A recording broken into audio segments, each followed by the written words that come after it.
our self-life gets hurt by the way somebody treated us, by what we heard somebody said about us behind our back.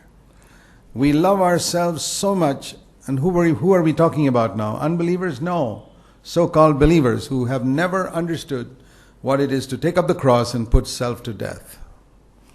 See, because in the last days there's going to be very little preaching about the cross and death to self-life. It's almost unheard of in most churches today and never heard of in Christian television.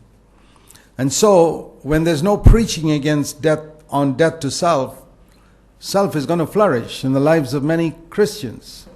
They won't even know that you cannot follow Jesus if you love yourself.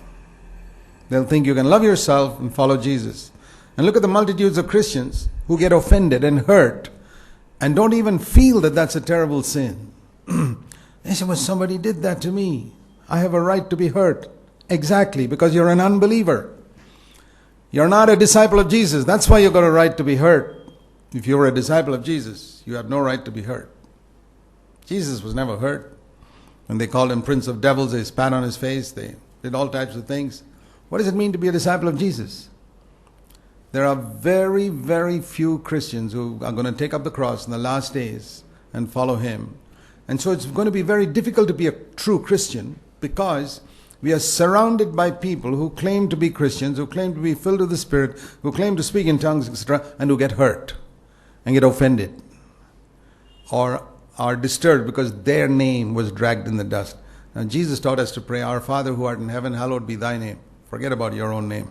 But the last days, Christians are going to be more concerned about their name. For example, I'll tell you, do you know how much the name of Jesus is dishonored in India today? But that doesn't disturb most people who call themselves Christians. But if their name was dragged in the mud by somebody once, boy, that would really disturb them. Or if their little pretty daughter's name was dragged in the dust, boy, that would disturb them. But let the name of Jesus be dishonored throughout the country, it doesn't bother them. You think such people are disciples of Jesus? No. Far from it. But they sit in churches. They claim to be born again. They claim to love the Lord. That is the amazing thing that the devil has done, deceiving them, that they love themselves from top to bottom, head to foot, and they think they are disciples of Jesus. So we can only warn you, nobody can change you from being a lover of self if you don't want to be free from it yourself. But let me warn you,